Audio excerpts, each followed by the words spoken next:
لله والصلاة والسلام على نبي المجتبى وأحمد المصطفى صلى الله تعالى عليه وعليه وصحبه وأزواجه وأهل بيته وعفاته أجمعين دائما أبدا أبدا إلى يوم الدين. أما بعد أعوذ بالله من الشيطان الرجيم بسم الله الرحمن الرحیم. تمام تعریف اللہ جل مجدہ کے لیے سزاوار ہے جو ساری خلقت کا پالنہار ہے، جس کے دست قدرت میں کل جہاں کی بادشاہت ہے. جو چاہتا ہے کر گزرتا ہے، اس کے اختیار کو کوئی روک نہیں سکتا. وہ قدیم ہے، ابد الآباد سے ہے اور ہمیشہ ہمیشہ رہنے والا ہے. میں گواہی دیتا ہوں کہ نہیں ہے کوئی معبود برحق سوائے اللہ جل مجدہ کے، اور میں یہ بھی گواہی دیتا ہوں کہ محمد عربی صلی اللہ علیہ وسلم اللہ کے بندے اور خاص رسول ہیں. صلاۃ و سلام نازل ہو ہمارے آقائے نامدار حضور تاجدار محمد عربی صلی اللہ علیہ وسلم پر، آپ کے آل پر، آپ کے اصحاب پر، بزرگان دین برادران اسلام. ہم جو سلسلے وار موضوع لے کے چل رہے تھے، اہدنا الصراط المستقیم، اے پاک پروردگار ہمیں سیدھا راستہ چلا. تو یہاں آنے کے بعد ہر مسلمان کے ذہن فکر میں سیدھے راستے کی فکر لاحق ہوتی ہے کہ سیدھا راستہ کون سا ہے. میں آج اس زاویے سے آپ کے سامنے صرف اتنا رکھنا چاہوں گا کہ عالم اسلام مسلمان کے عروج و زوال کے اسباب اور اس کا علاج.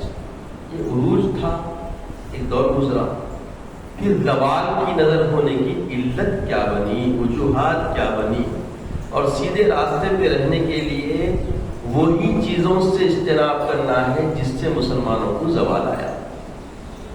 زوال آیا بڑی نزاکتوں کا حامل موضوع ہے آج کا، اور انشاءاللہ وقت کی رعایت رکھتے ہوئے اپنے دائرے میں رہ کے میں اس کو تکمیل کرنے کی کوشش کروں گا. بیان کرنے والے اس موضوع پہ بہت سارے اپنے افکار بیان کیے ہیں، اور مفکرین، مدبرین، تجزیہ نگاروں نے اس پہ بہت سارے اپنے اپنے زاویے فکر سے اس پر روشنی ڈالی ہے، اور اس کے اسباب و وجوہات اور حل پیش کرنے کی کوشش کی ہے. البتہ تاریخ کے مطالعے سے، اسلامی تاریخ کے مطالعے سے چند چیزیں واضح ہوتی ہیں. جب مسلمان میں اتحاد و اتفاق تھا، ہم آہنگی اور ایک جہتی کا سرمایہ موجود تھا، ملت اسلامیہ اختلافات اور انتشارات سے دور تھی. مسلم معاشرے میں تعصب و عناد اور گروہ عصبیت کی کوئی گنجائش نہیں تھی. پورا معاشرہ اتحاد و اتفاق کا حسین سنگم تھا. قرآن و حدیث، سنت مبارکہ صلی اللہ علیہ وسلم پر مضبوطی سے عمل تھا. گناہوں سے سخت نفرت تھی. اس وقت مسلمان ترقی کے راہوں پر گامزن تھا. حکومت و سلطنت مسلمانوں کے خدموں میں تھی. تخت و تاج مسلمانوں کا راج تھا، اور دریاؤں اور سمندروں پر مسلمانوں کی حکمرانی تھی. مسلمانوں کے قدم بڑھتے تو بڑھتے ہی چلے جاتے، انہیں روکنے کے لیے کوئی قوت حائل نہ ہوتی. اور یہ مسلمانوں کے قدم جب آگے بڑھتے تو بڑھتے چلے جاتے، جن کے روکنے کے لیے کوئی قوت حائل نہ ہوتی. جو غار حرا سے طلوع ہونے والا سورج پورے عالم پر چھا گیا، پوری دنیا پر اس کا چرچا ہونے لگا اور چل پڑا. مسلمانوں کے پاس آسمانی کتاب اور شریعت الہیہ تھی، اس لیے ان کو قیاس اور اپنی طرف سے قانون سازی کی ادنا سی بھی ضرورت نہیں تھی، کیونکہ حضور اکرم شارع اسلام صلی اللہ علیہ وسلم خود موجود تھے، اور صحابہ آپ کو دیکھ کر چلتے تھے، اور آپ کے پردہ کرنے کے بعد صحابہ آپ کے دیے ہوئے تعلیمات پہ پورے مضبوط اور بالکل مستعد اور جمے ہوئے نظر آتے تھے. پھر تابعین، طب تابعین کے دور تک بھی یہ سلسلہ قائم و دائم رہا، اور ناواقف کو روز بروز قانونی رد و بدل بھی کرنا نہیں پڑتا تھا، کیونکہ ترمیمات کا کوئی سلسلہ نہیں تھا. سامنے قرآن، حدیث اور فقہ موجود تھی اور اسی پر وہ معاملہ طے کرتے تھے، اور کوئی غلطی یا مظالم کا کوئی پہلو، کوئی شیبہ اس میں پایا نہ جاتا تھا۔ سیاست و معاملات میں پھونک پھونک کر قدم رکھتے تھے۔ وہاں نہ روحانیت و معدیت میں کشمکش تھی، نہ دین و سیاست میں کوئی تصادم، نہ اغراض و اخلاق کے درمیان کوئی مزاحمت، نہ طبقوں نہ گروہوں کی باہمی رنجش اور جنگ۔ یہی وجہ ہے کہ دنیا کی کوئی طاقت مسلمانوں کا مقابلہ نہ کر سکی۔ اسلام پھیلا تو پھیلتا ہی چلا گیا اور مسلمانوں کے قدم بڑھے تو بڑھتے ہی چلے گئے۔ علامہ اقبال اس فکر کو اس طریقے سے پیش کرتے ہیں: مغرب کی وادیوں میں گونجو اذان، مغرب کی وادیوں میں گونجی اذان ہماری، تھمتا نہ تھا کسی سے سیلاب رواں ہمارا۔ جب نکل چکا تو بس سیلاب ہے کہ دوڑتا چلا گیا، اور اس کو روکنے کی ہمت کسی بھی اس وقت کے باطل پرستوں کے سرگروں میں بھی نہ تھی۔ پھر جب مسلمانوں میں باہمی خانہ جنگی شروع ہوئی اور صفوں سے اتحاد ختم ہوا، فرقہ بندی معاشرے کا جز بن گئی، گناہوں کی کثرت ہوئی، قرآن و سنت کو پسو پش ڈال دیا گیا۔ قرآن و سنت کو مقدم رکھنے والی قوم اب قرآن و سنت کے بارے میں بات مت کرو بھائی، دین کی باریکیاں کہاں مت کر سکتے۔ یہ نظریات جب سامنے آ گئے تو پھر یہی عروج زوال میں بدلنے لگا۔ یہ حقیقت ہے کہ اختلاف کے کیڑوں اور منافقت نے مغلوں کا تخت و تاج پلٹا، انتشار کی دیمک نے اندلس سے اسلام کی بنیاد گرا دی، باہمی رنجش نے سلطنت تیمور کو تہ و بالا کیا۔ پھر جب یہ صورتحال مزید بڑھی اور مسلمان اس شعر کا مصداق ہوئے، اس کو بھی علامہ اقبال بیان کرتے ہیں: کیا ہوا اگر قوم پر غیروں کی یلغار ہوئی، کیا ہوا گر قوموں پر غیروں کی یلغار ہوئی، ہم تو اپنے آشیانے میں بہت محفوظ ہیں۔ آشیانے پہ آئے تو دیکھیں گے، کسی اور کا گھر جلنا تو کیا کرنا ہے۔ یہ جو کیفیت ہے یہ مسلمانوں کی نہ تھی۔ روئے زمین پر کسی خطے میں کسی مسلمان پہ کوئی نقصان پہنچتا تو سارے عالم اسلام کے مسلمان اس کے جواب میں آواز اٹھاتے، اس کی مخالفت کرتے، تو پھر سلطنت عثمانیہ کا خاتمہ ہوا۔ اسلامی طاقت و قوت کو توڑ دیا گیا، عالم اسلام کو بے دست و پا کر دیا گیا، عراق کی دھجیاں اڑا دی گئی، حال کا واقعہ آپ دیکھ رہے ہیں، افغانستان کو بھوکا ننگا کر دیا گیا، شام کے ٹکڑے ٹکڑے کر دیے گئے، فلسطینیوں کو لوہ لحاظ کر دیا گیا، اور لیبیا پر نزاع کی کیفیت طاری کر دی گئی، لبنان کی خوبصورتی کو گرہن لگ گیا، یمن کی برکتیں لوٹ لی گئی، اور جب عیاشیاں عام ہوئی تو عالم عرب میں یہ خاص فکر ہے، جو لوگ وہاں جا کے رہ کے آ رہے ہیں وہ بھی جانتے ہیں، اور جو واقع تنقیدی نظریہ ان پہ دوڑاتے ہیں وہ بھی جانتے ہیں کہ عالم عرب میں یہودیوں کے چینل اور اسٹیشن قائم ہو گئے، جس سے فائدہ اٹھاتے ہوئے اہل مغرب نے مسلمانوں کو اپنے چنگل میں لپیٹنے لینے اور مسلمان معاشرے کو تباہ کرنے کے لیے ذرائع ابلاغ کا سہارا دیا اور فحاشی و بے حیائی کا جال بچھا دیا۔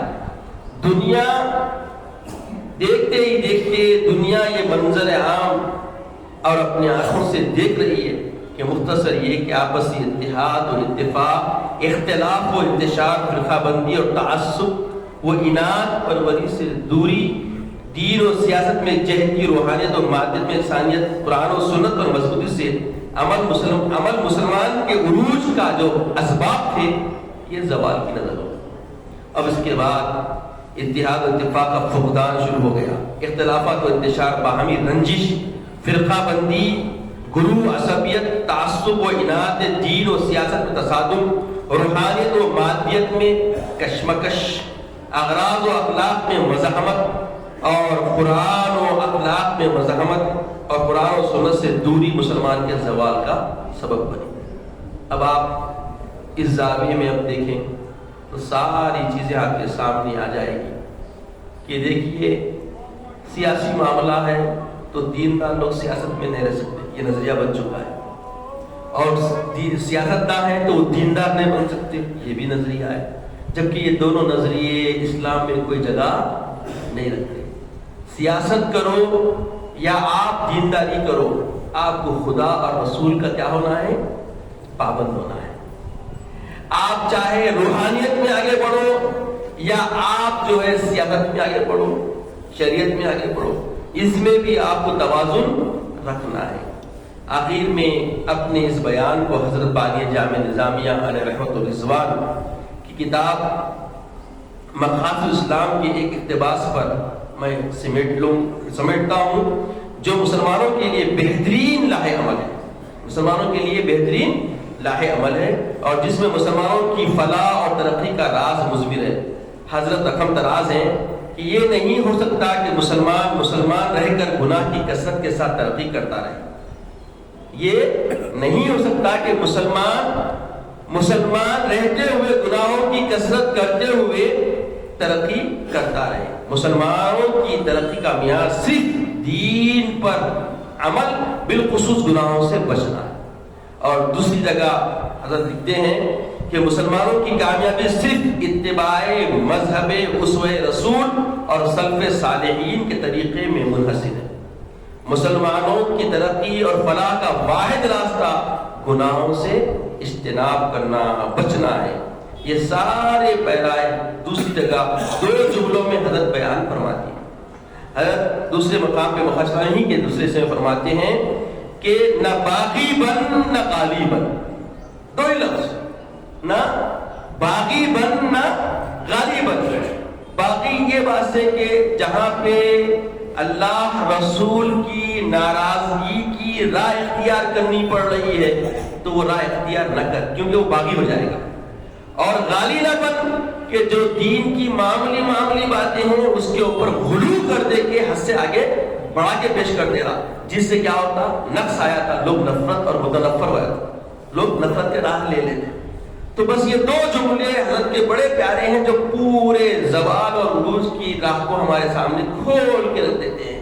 جب سے مسلمانوں کے اندر بغاوت کی طبیعت بن گئی کہ دین کے باتیں رہنے دو بھائی، حرص و ہوس اور اپنی شہوانیت کی طرف جو مغلوب ہونے لگے اور وہ شہوت غالب ہونے لگی، راستے عصبیت، اناد۔